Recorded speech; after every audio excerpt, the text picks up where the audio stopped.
Tuhan bersamamu. Inilah Injil suci menurut Markus.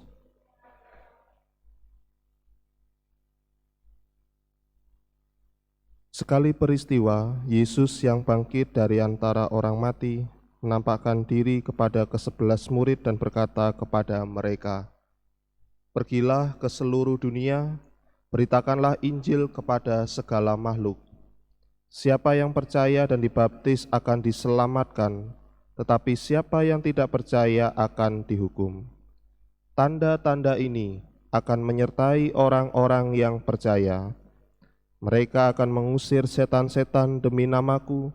Mereka akan berbicara dalam bahasa-bahasa yang baru bagi mereka.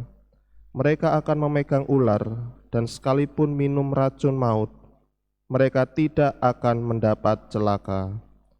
Mereka akan meletakkan tangannya ke atas orang sakit, dan orang itu akan sembuh." Demikianlah sabda Tuhan.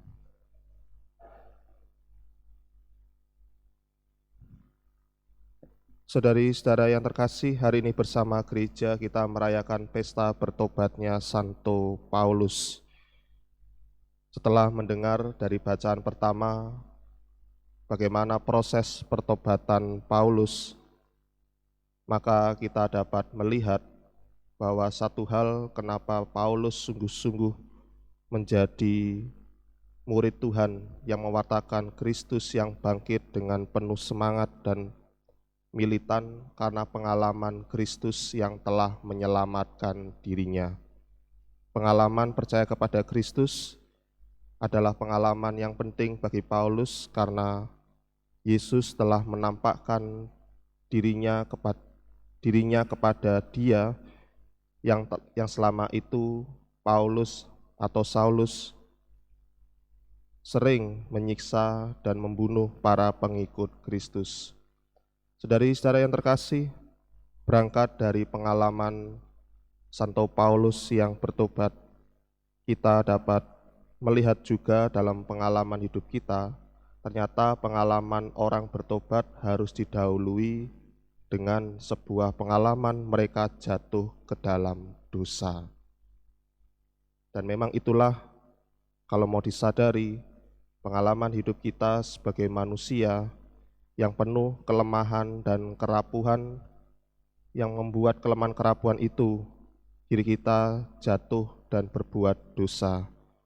Tetapi satu hal yang pasti, di tengah kelemahan kerapuhan diri kita, kemanusiaan kita ini, masih ada Allah yang senantiasa memanggil kita untuk hidup di dalam kasih-Nya. Allah tidak pernah meninggalkan diri kita jatuh ke dalam dosa, tetapi Allah senantiasa memanggil kita untuk bangkit dan hidup di dalam kehendak-Nya.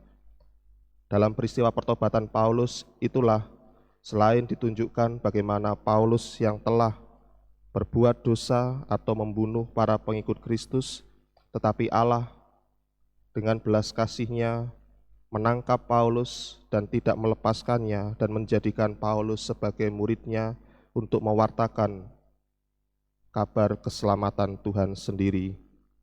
Hal itu tentunya sifat Allah yang demikian dapat kita lihat dari pengalaman bacaan Injil yang kita dengarkan hari ini, ketika Yesus yang bangkit dari antara orang mati menampakkan diri kepada ke-11 murid-Nya dan berkata kepada mereka, "Pergilah ke seluruh dunia, beritakanlah Injil kepada segala makhluk." Kita sebagai murid-murid Kristus mempunyai sebuah tugas untuk memberitakan Injil kepada segala makhluk. Memberitakan Injil berarti memberitakan kabar sukacita Tuhan kepada semua orang, dan ketika orang percaya kepada Tuhan dan berubah hidupnya, itulah bagaimana mereka mengalami sikap pertobatan. Tetapi tentunya bukan mereka saja yang mengalami sebuah pertobatan, diri kita pun dari hari ke hari diajak untuk mengalami pertobatan terus-menerus dengan senantiasa percaya kepada Tuhan. Mari kita ingat lagi bacaan Injil hari Minggu kemarin, ketika Yesus mewartakan kepada semua orang, bertobatlah dan percayalah kepada Injil. Itulah semangat hidup Kristiani kita. Maka saudara-saudara terkasih, mari kita mohon kepada Tuhan, semoga kita senantiasa mengalami pertobatan dan mengalami karya keselamatan Allah yang hidup itu, sehingga kita boleh senantiasa bergembira karena Tuhan senantiasa menyelamatkan hidup kita.